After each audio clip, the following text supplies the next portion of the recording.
I've got a summary booklet of cold fusion research, which was actually done by, I think, somebody in the Indian Atomic Energy Department or something. There's about 3 copies of that. It's available on the web, of course. I've just made it into a booklet form. So if you do have anybody that's got a scientific background, you know, who's a school teacher, school science teacher or a lecturer, there's a booklet there which they might find interesting. Summarises where transmutation has been reproduced and this sort of thing. And I've got another couple of booklets about this, specifically Bruce De Palma, the N Machine. Now he's the brother of film director Brian De Palma. Anyone remember a film called Carrie? Yeah. He's the brother of that guy who directed that film. So that's just, you know, you might remember the name. Now what he did was he studied inertia. Inertia is this property which is to do with when things start and stop spinning or moving quickly. As you know, if you come to a sudden stop in a car, you move forward, that's because you've got inertia that's carrying you forward. He was interested in that property, and what he developed was a kind of rotating magnetised gyroscope. Another thing I revisited recently was a very interesting talk by Eric Laithwaite at the Royal Institution Christmas Lectures, available on YouTube from 1974, where he demonstrates very clearly some of the unusual properties that you can find with a simple gyroscope. It appears literally to defy the laws of gravity. And De Palma kind of took that as a starting point, I think, because of earlier work with a rotating ball, which you can also find out about. And then he turned it into this thing eventually, the M Machine. I've got a video clip. Right now we have the entrenched energy monopolies and cartels. You know, we have OPEC and we have the 7 sister oil companies that control all the oil and energy. But what people have to understand is that the people who run the energy business in this world, which is the biggest business on the planet, turning over $4 to $5 trillion a year, it's bigger than guns and drugs, it's bigger than defense. They control the newspapers, they control the governments. But these companies are so big that they regulate the government which regulates them. In 1977, Bruce De Palma unveiled the first prototype of the N Machine, an electrical generator which uses rotating magnets to generate up to 5 times more power than it takes to drive it. I know about the fact that the Japanese government and the Indian government have ongoing projects to produce N machines for domestic power. My partner is Paramahamsa Tiwari, who is the director of the Nuclear Power Corporation of India, which operates all the nuclear plants in India. In late 70s, I learned from Bruce De Palma that he had carried out certain crucial experiments by rotating electromagnets. Tiwari tested a prototype based on De Palma's N Machine under laboratory conditions. The results were deemed too impressive, causing disbelief and suspicion among conservative government officials and the power consortiums that backed the project. Tiwari was forced to abandon the project completely. One of the pivotal people that I encountered early in my career was Edgar Mitchell, the astronaut.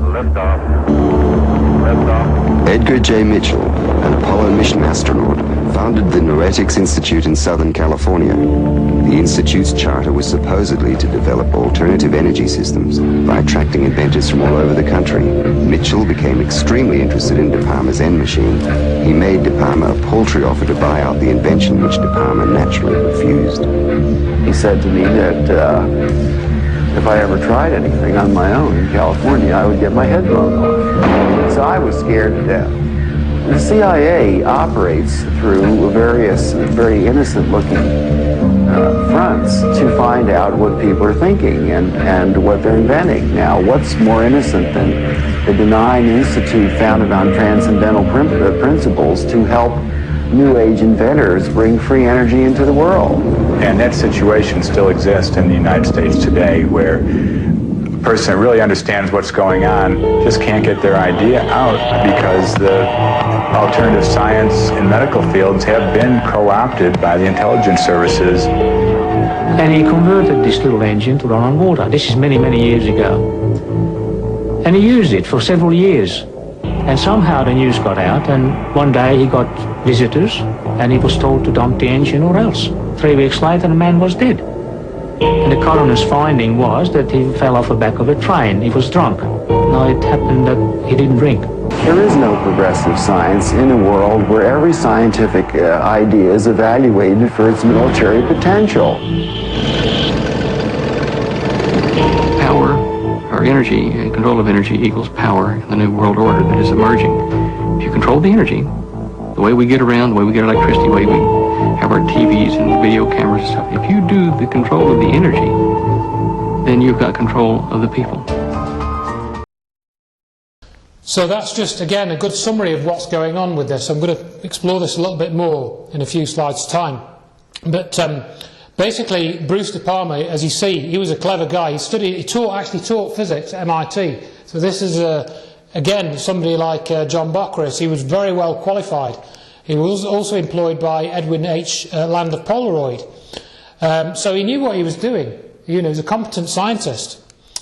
Okay. Then what happened was, this was not a surprise considering the condition that I had seen Bruce, he died in 1993. Bruce began each day upon arising soon before noon with fine wine mixed with sparkling water. Years of alcohol and substance abuse finally took its toll. So if you go and look into the death of this guy, because he was dead I think in 1997, he actually emigrated to New Zealand because in the States he couldn't do anything. He decided, right, I'm going to leave, and he went to New Zealand. And the mystique and enigma that encircled the life of Bruce De Palma was due in part to the fact he was never able to prove his theories with a working over Unity device. That is the sort of thing you will read on these various blogs and things. They will say it never worked. It never worked. But as you'll see, the experimental results gathered by the people in India contradict that statement significantly. Now we've got another one. This is a more recent one. This is another news report. Again, I've just got a lot of video clips here to actually show you the thing rather than me just speaking about it. I want to show you these things. So we're going to go to a news clip now from this Lutech free energy device, which is another rotating device with special arrangements of magnets, kind of like reverse dynamo or something. Here it is. To another good idea, and imagine a machine that could power your house for free. Well, that's exactly what two Australian inventors claim they've developed. Using magnets and a battery, their new generator has been described as revolutionary, and foreign investors are lining up for a piece of the action. Chris Allen reports. So, John, this is the machine? Yes, this is it, Chris. What's it capable of? Well, it'll power a house. The machine will provide sufficient electricity to run a house and have power to burn. It sounds too good to be true, but inventor John Christie is convinced his machine will change the world. So, John, basically you're saying this machine can produce 5 times as much power as it consumes? Yes, it does. This one, exactly as we see it, it does. And in fact, it can produce more than that. Once kick-started from a battery, John and his partner Lou Britz say this prototype will run for years without stopping, generating 24 kilowatts of power a day. You don't get more revolutionary, I think. I mean, we're talking about something that has the capacity to change the way that the world produces its electric power. It has the capacity to change the way that cars are propelled. You can replace the combustion engine, in fact. John, these are big claims. Are you sure you can live up to them? We don't really need to live up to them, Chris. The technology speaks for itself. I mean, a householder could buy one of these machines and install it in his garage and power his house forever without buying another kilowatt from a retailer. I mean, that's how serious it is. Steve Brassington is an independent electrical engineer. He's seen the machine and backs up everything John says. It's revolutionary. That's the only way to describe it. I think the technology, it's not bending physics, it's just using principles that I guess are commonly in use in power generation today in a different way. These guys have thought outside of the square. Basically, it's magnetic attraction and magnetic repulsion that provide the movement or the moment of the motor. Can you understand why some scientists are sceptical about it? There is no physicist or engineer who has looked at our motor or has looked at our figures who says it doesn't work. Lou is an electrician and John a businessman in Cairns in far north Queensland. The two unlikely inventors have been tinkering with their machine for 6 years. They've applied for an international patent and have been swamped by people wanting a piece of the action. These are the coils. We mentioned the coils don't get hot. Local businessman Alex Roma is one of the many offering money to help develop the generator. If it proves up to be what they say it is, it certainly would be something I'd invest in. John has also spoken to millionaire inventor George Lewin, the man who came up with the Triton workbench and who's now setting up a fund to stop Australian inventions going overseas. There's an opportunity here, I think, to share an invention with the world that is beyond anything that we've ever contemplated before. Scientists here at the local university say while they're interested in John's machine, they're also cautious. They say if the machine can generate as much power as John says it can, then they will have to rewrite some of the laws of physics. And they've urged people to be cautious about investing in it until the generator has been independently tested. Anybody who says it doesn't work hasn't seen it or hasn't looked at our figures. They haven't reviewed it. If they look at it, they'll all agree with us that it does work. John says the household generator should be available in a year and sell for about $5,000. If he's right, it will make him much more. And how much do you think your technology could be worth to you? I have absolutely no idea. We could be talking about millions of dollars here? Yes, I'd very definitely talking millions of dollars, but I'd hesitate to even take a stab at it. Good idea. And you get these, I mean, I've got more of these clips, but last time I looked at this website, lutech.com.au, suspiciously it said website under review or reconstruction. So you begin to wonder, have they been got at? Because you've heard these stories for years and years and years. The first I heard of one of these stories was on Dave Lee Travis's radio show. All right? It was about, must be 25, 30 years ago, and he read out this letter from this guy who'd invented this add-on to a petrol engine. It gave it like 100% increase in efficiency, and he was pleading with somebody to come and actually look at it. Dave Lee Travis read this out. I distinctly remember that. Now we move on to something else, which I think is one of the another. I mean, that Lutech system looks very good. I mean, I don't know the details of it, but something which more details are available about. So if you want a little project to work on, this is something you could go and work on, because all the circuits and whatnot are published on the internet. John Bodini and his motors. Then I've got another video clip. Uses a system where magnets are in opposition, north to north pole, as opposed to a conventional motor where they're in a north-south arrangement. And it extracts energy in the form of pulses, seemingly associated with what's called the back EMF that you get when a motor comes to a stop, which people who understand these things will know what I'm talking about. Bodini states that a radiant pulse can be captured and used to charge a 12-volt battery. And it has been commercially developed, this has actually been commercially developed into a product called the Renaissance battery charger. Fairly innocuous thing. I think that's why they've got away with it. Now, Mythbusters, which is a program which looks at all these conspiracy theories, which is a horrible term and I hate it, but that's what they would call it. And they claim to have debunked it, and I've got a clip of these things here. Because as the system operates, it also captures and delivers usable energy. We had a little trigger signal from this battery over here, and that starts the motor, which we're going to do right now. And if you come around to this side over here, you can see over here, we'll slow it down a little bit. Over here it's magnetically triggered on this side. Come over here. So each time one of these things goes around here, it puts a little trigger signal into these coils. And once we get the trigger signal in there, then what we can do is we can, each time this triggers, turns on and turns off, we can collect the charges that would normally be wasted. And of course they go into these banks over here, these capacitor banks, and then this is a timing mechanism here, which it's timed to be about once every second and a half or so. and makes contact here after we collect the charges. And then these capacitors here are dumped through this electronic switch here, and you can actually see the dump here.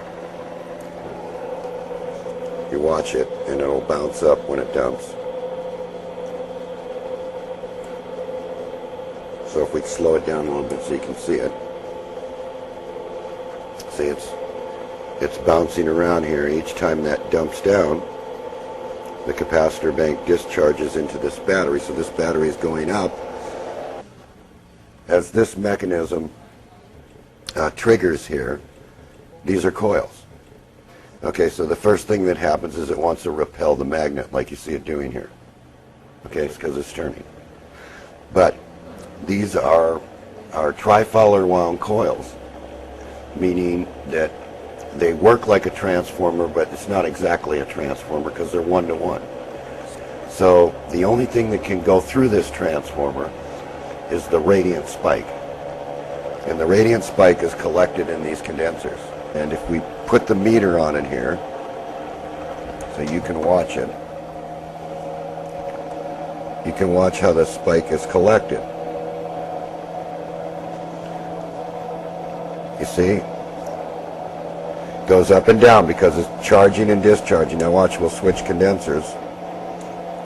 And this one will charge slower. See, and you won't see much of a discharge. When we move to this one over here, it charges much faster. When you hit that battery with the radiant energy, the battery takes the energy from the vacuum in the chemical process and converts it to something that's usable at a later time. In other words, it's a triggering mechanism. You have to trigger your circuits to produce a radiant spike, and then the radiant spike, when it hits the chemical action, sucks the energy from the vacuum. And that's what's charging the battery. Breaks it off. After radiant charger charges batteries, it's a little more difficult to charge with a conventional charger. Takes a longer time after that. So there is an alteration that takes place from using this form of energy that takes place in the chemical composition of the cells. You know, and once it's attuned to this way of charging, the battery accepts the radiant charger much faster each time, higher power density output each time. So a 33 amp hour battery might look like a 65 amp hour battery.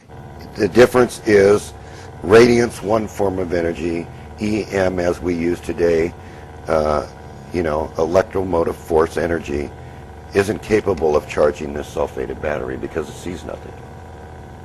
It sees an infinite resistance. Okay? Radiant energy doesn't, being that the energy is like 100 times or 200 times what the sulfation process is. Here, you can look at it again. Now it's brighter. See? And it'll keep doing that. The sulfation will come right off the plates.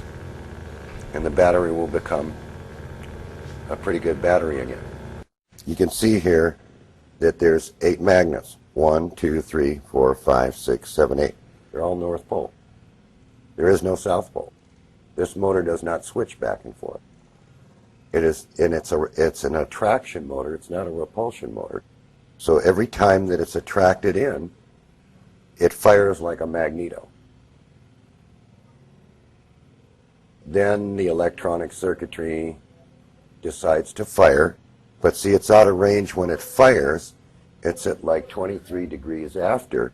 So when it fires this field, the field is big and pulls in the next magnet, and it repeats the same process. So we want to do this as quickly as possible. So you see one pole here, one pole here, one pole here, one pole here, one pole down here, one pole down here, and we want them all to fire at the same time. So if you look, all the magnets are lined up to fire at the same time in this direction, and then when the motor moves over here, all of them are lined up to fire in this direction. Once we do that, this is what we can do. Then we got a self-pulsing motor with torque.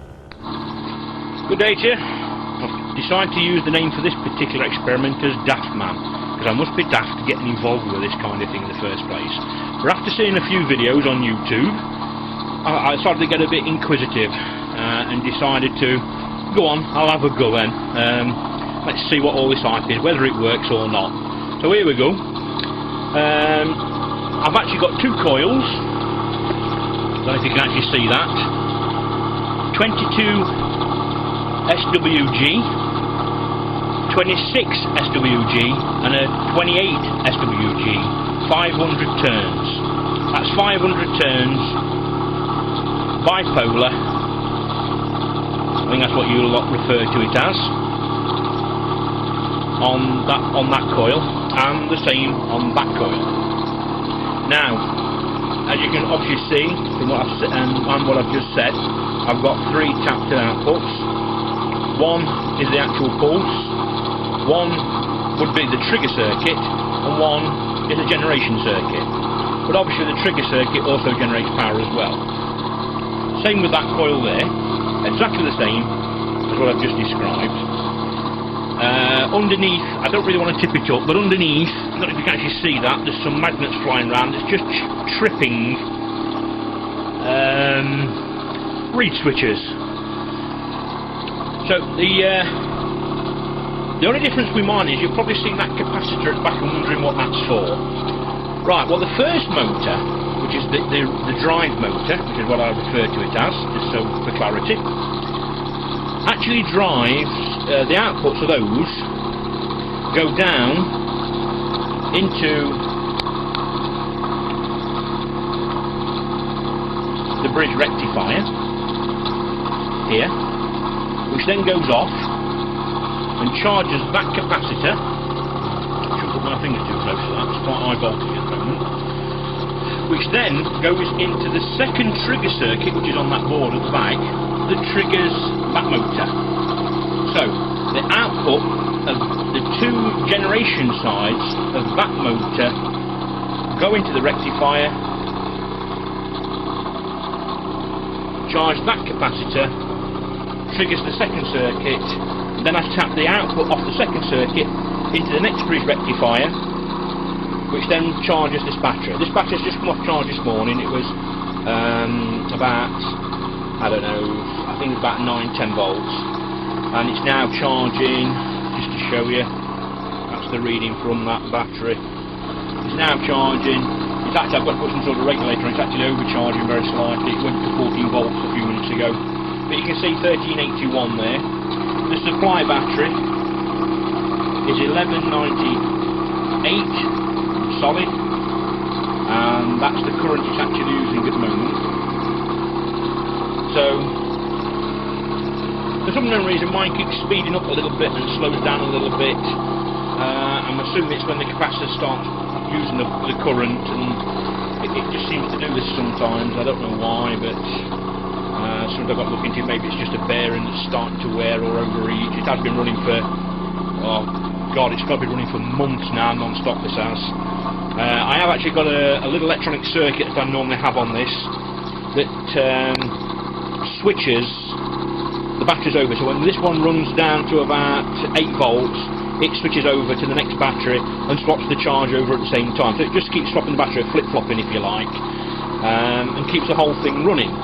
The problem is, if you let the batteries run too low, and I've noticed this, if I let this battery here run down to about 2 volts, and then put a new fully charged battery on, which is what I normally use, a pair at the back there, and I let them charge up, I find that it doesn't charge that battery back up fully. So over a period of time, the whole thing comes to a grinding halt.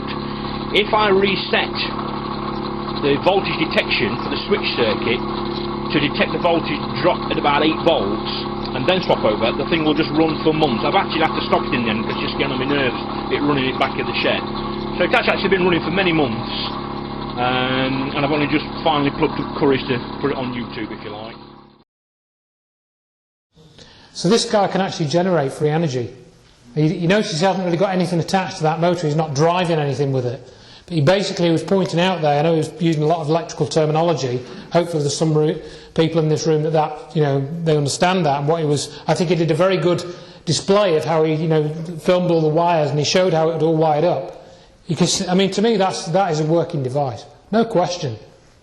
Oliver Smith has built some. Has he built some Bedini motors, has he? A very nice one. Great. It's all made in with a perspex. Oh, fantastic. I'd like to see that. Just 2 coils. Yeah. And that will restore completely active batteries. Oh, right. Okay, so it's the same thing then. Fantastic. I'll just play a little bit of this clip, I think, because time's rolling on. We've probably got a few things I want to cover.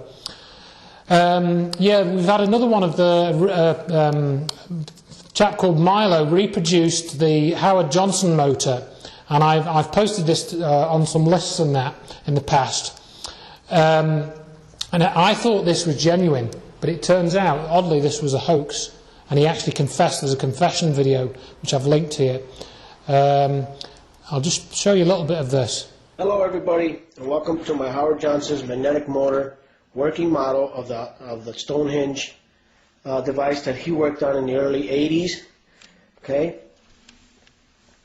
there's your high precision ball bearing that's underneath the disc, so you can see there's nothing underneath it. Okay, now what I'm going to do is I'm going to see if I could try to pan back as much as I can and get this motor to go. Now what I did notice about this magnet here, is that for some reason this one is making it, the pulsation is not as bad as the little ones. So we're going to go ahead and start putting this magnet close to the area where I get that desirable jerking effect, so I can line up the magnetic field between the stator and the rotor.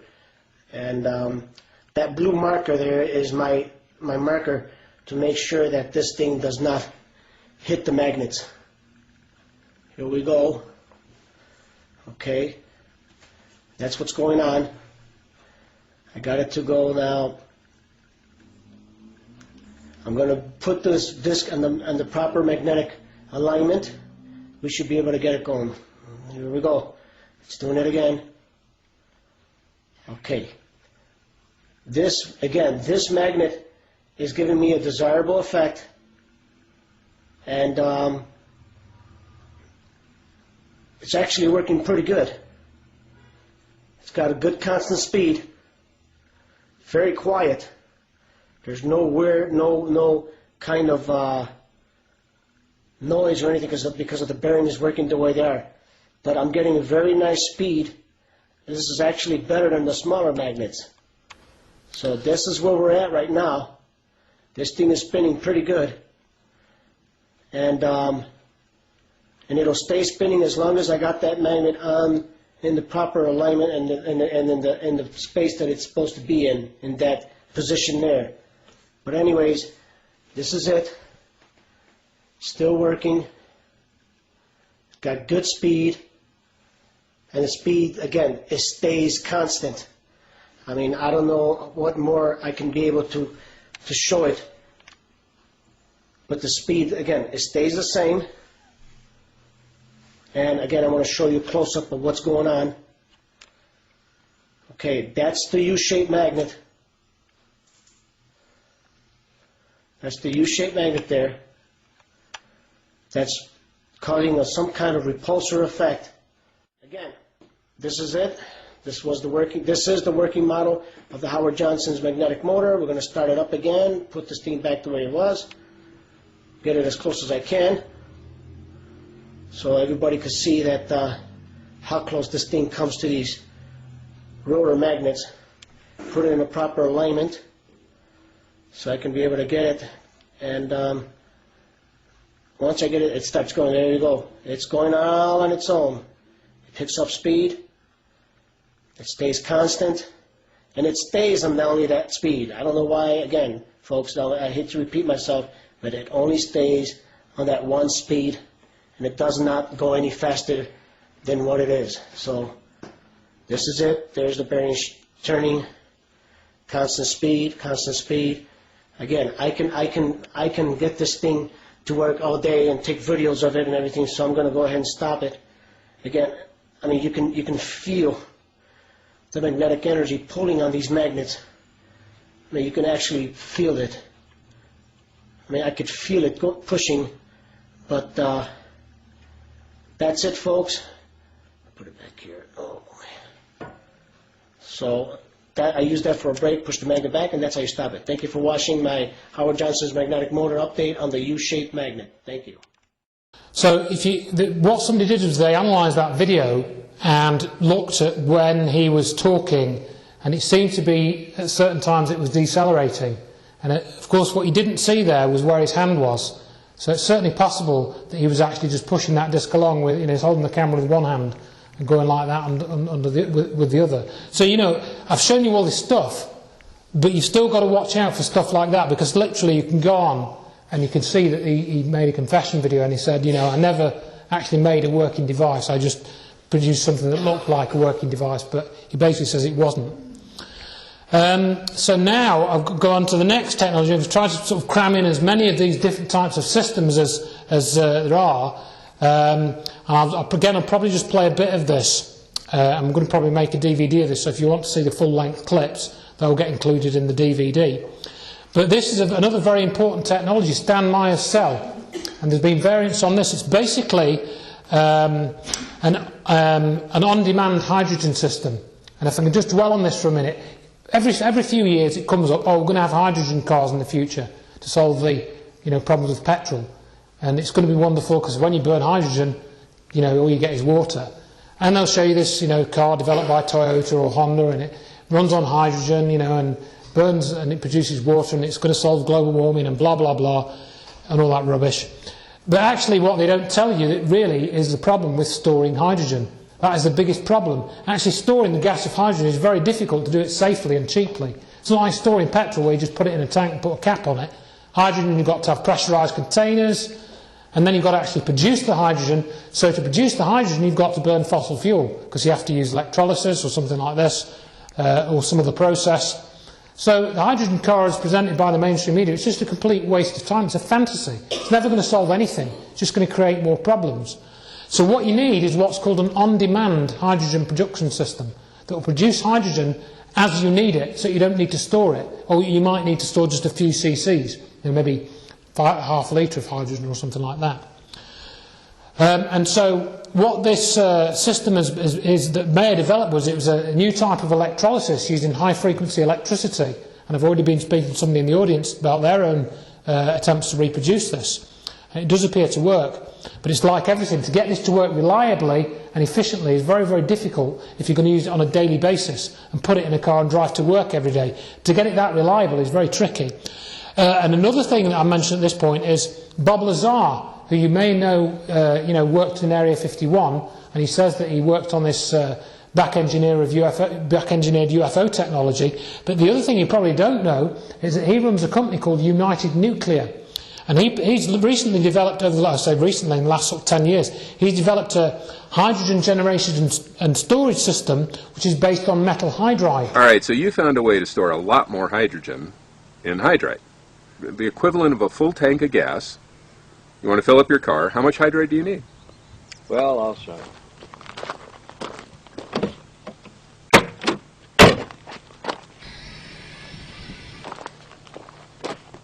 No way. Yeah, that's the volume it takes to store enough hydrogen to propel this car close to 400 miles. Just about what it gets running on a full tank of gas. Wow. And it's a lot safer than gasoline. Really?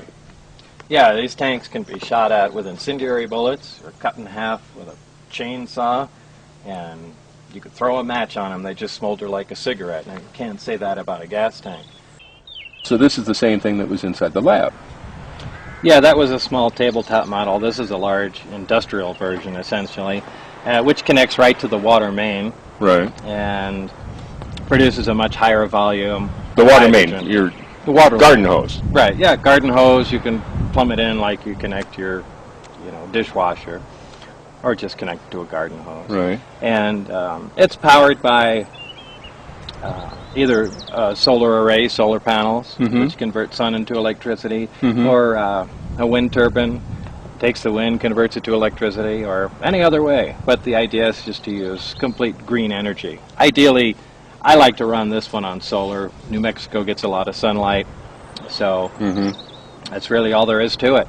You connect it to a water line, plug it into your solar panel, and open the water line. Unit starts producing hydrogen, and when it has a sufficient quantity in there, let the hydrogen out, and you just leave it plugged into your car overnight. Now, this is the same as those other two tubes, right? Right. Hydrogen and oxygen, or Right. whichever one is. And the oxygen we have no use for, so we just vent off into the air. And the It's hydrogen... very nice of you. I'm sure the Earth would be proud. Well, could use all the oxygen it can get. So Right. the hydrogen, Right. using the water pressure, is compressed into the hydride tanks. The water pressure, like a syringe, it pushes it right into the tank. Exactly.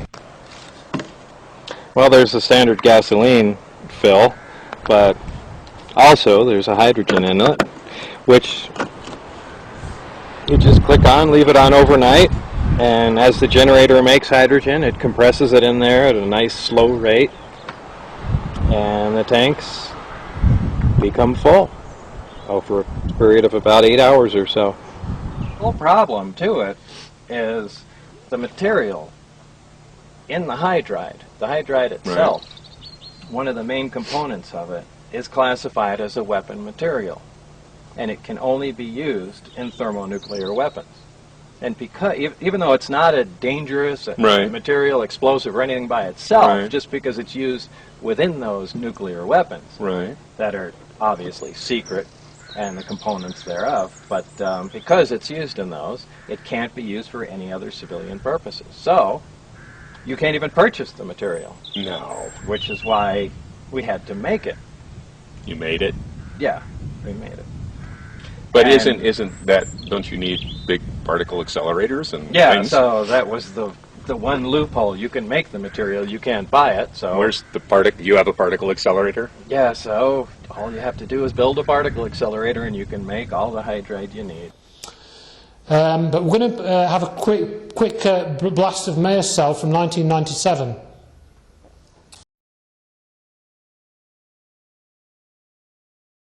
Well, it was during the oil embargo of the United States. It alarmed me that a little country over in the Far East could actually cripple the United States.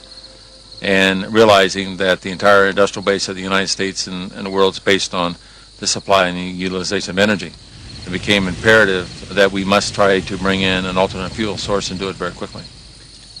Of course, I thought originally with the right type of funding, we could possibly get it in within 6 months. But reality shows that the 12 to 15 years was more correct in this projection. Back in the 70s, Stan Meyer set out single-handedly to solve America's energy problems. He decided to do it using water, the world's most abundant storehouse of hydrogen, which is a far more powerful fuel than oil. For 15 years, Meyer has been fighting to get his inventions taken seriously. Most inventors have to be a loner. You have to be somewhat thick-skinned and don't rely on other people to support you, because they will not. More times than not, an invention is really stolen from the inventors. Even in my prior development of high technology, I've had patents taken from me. I learned from the School of Hard Knocks to be very cautious. Meyer has always stood out against the crowd. He has no formal qualifications as a scientist because he didn't wait to graduate from high school, leaving early to go straight into research at the high-powered Battelle Institute in his native Ohio. Now he works full-time as a private inventor. He's built a device with potentially revolutionary implications.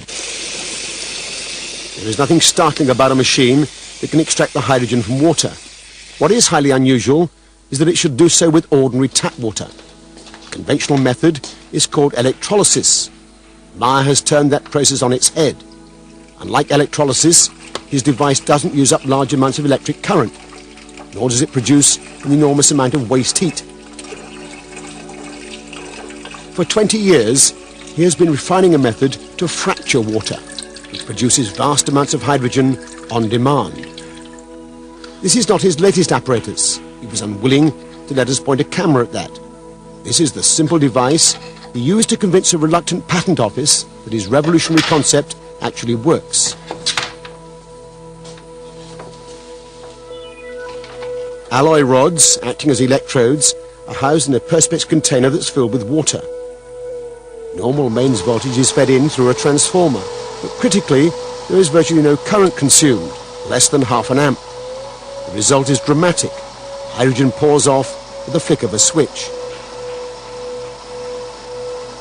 Meyer claims the key is his electronics, which pulses electricity rapidly across the rods at up to 20,000 cycles per second.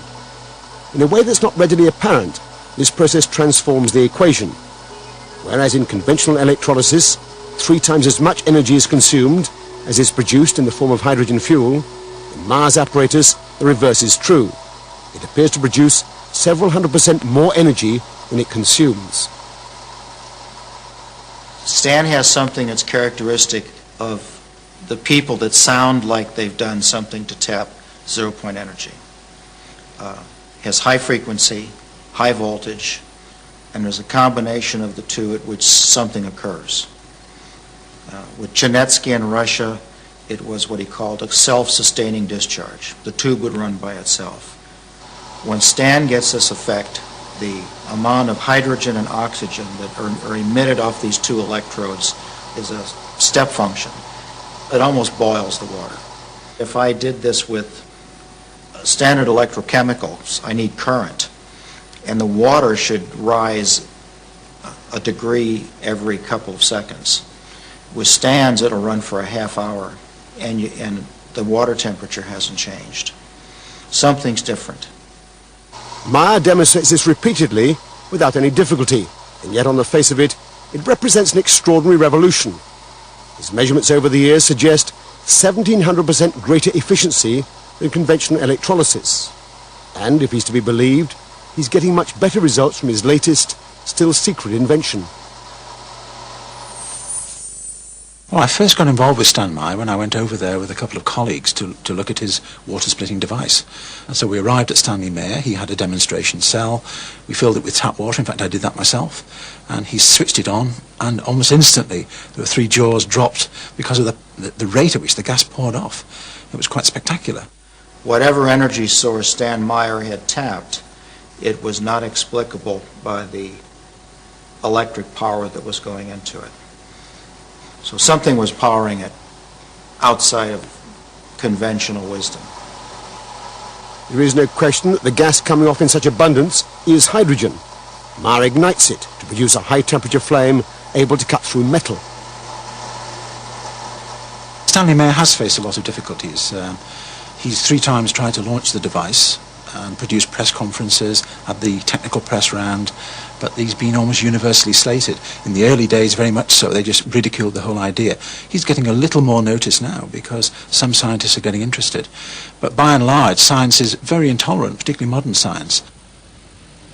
As with Tesla, Griggs and others, Meyer's claims are so far outside the received scientific wisdom that they've been ignored by the majority of the scientific establishment. But then, Meyer has ignored them too. He has poured his energies over the last 10 years into establishing recognition for his claims by getting international patents. In the processing, there was a great deal of difficulty in trying to process the legal paperwork in such a way as to allow the patent office to fully understand what was actually occurring. In one instant, we brought the water fuel cell to Washington, D.C., and of course I had tweaked it in such a way to produce an enormous amount of hydrogen oxygen gas, and the patent examiner said, no, it will not work based on the electrolysis process.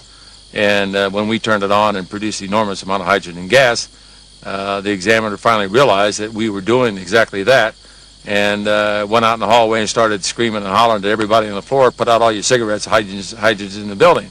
So we started laughing and said, well, we certainly convinced everybody in the patent office that we can do what we said we can do. Even so, the US Patent Office dragged their feet for 3 years before granting patents on the hydrogen-producing device. Since then, against massive resistance, he's managed to get patents established throughout Europe and Japan. But the hydrogen machine was only the first step towards Meyer's ultimate dream. If he gets it right, this application of his technology would change the 21st century in the same way that the Wright brothers and Carl Benz transformed the 20th. He is currently modifying a beach buggy to run on nothing but water. It doesn't have a petrol tank or even a hydrogen container. It has just a tank of water. He's invented a device called a water splitter to replace the spark plug. As the water is injected into the engine, Meyer claims it's fractured into hydrogen and oxygen and then burned as fuel. Meyer is working on a kit to modify any engine. He hopes to demonstrate it on this car within 12 months. And of course, the blessing to the use of the water as a fuel source, that on combustion, the byproduct is water mist. So we're even solving the environmental pollution problem at the same time that we're using water to maintain the industrial basis of the world. Meyer is protective about his inventions to the point of self-confessed paranoia. Most observers describe him as a crank and his car as an aberration. If only a fraction of what Meyer claims for his technology can be achieved, it would represent a vindication for NASA's involvement. It would also be a powerful threat to many entrenched vested interests. If Stan Meyer's device works like he advertises, you would make energy available universally almost free. That is a major, major, major impact. When new technology comes in existence, there's a great resistance to it because it can affect a lot of economic factors. In this particular case in the United States, we pay out roughly about $200 billion a year for foreign oil. It's quite obvious that the Arabs would pay $200 billion to try to keep this type of technology out of the economy. And many times over the last decade, I have been offered enormous amounts of money to simply sell out or to sit on it. The Arabs offered me well over $1 billion cold cash, simply to sit on and do absolutely nothing with it. My life has been threatened many times. Of course, I happen to believe in the power of angels. And if I don't believe in the power of angels, I don't believe I'll be around here too long.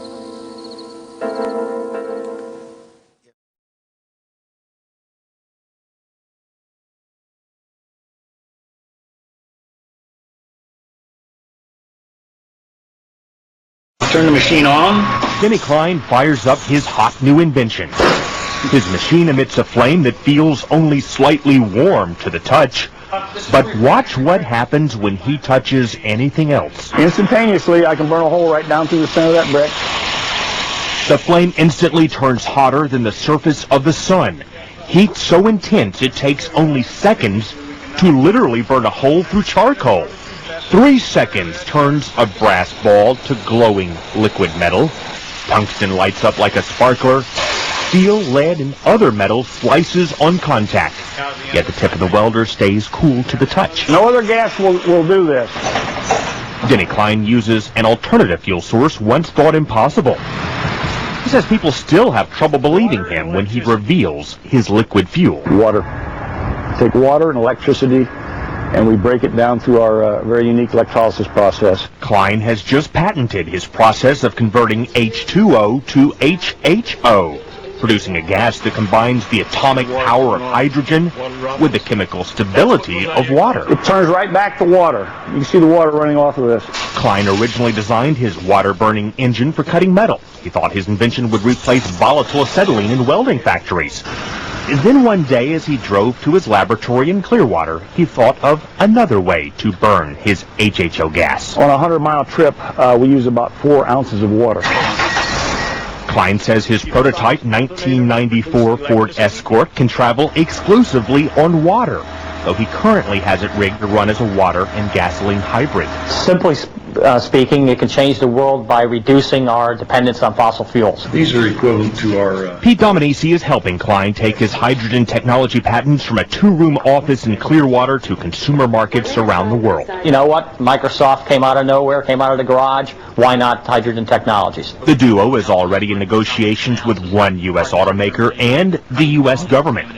Their plans have grown from basic welding with water to powering the entire world from the safest and cleanest fuel on Earth. Craig Patrick, Fox News. Members of Congress recently invited Denny Klein to Washington to demonstrate his technology. Now his company is currently developing a Hummer for the U.S. military that can run on both water and gasoline. So far, his water-powered engines have passed all performance safety inspections, so all systems appear to be go right now, and gives new meaning to the term running water. You just have to hope that water prices don't go up like the gas.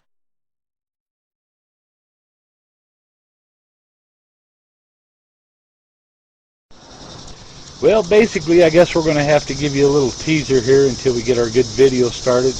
Our driver just got back from a 3,000-mile road trip. Basically, this is not ever meant for production or continuous use. It was basically just to prove the concept. But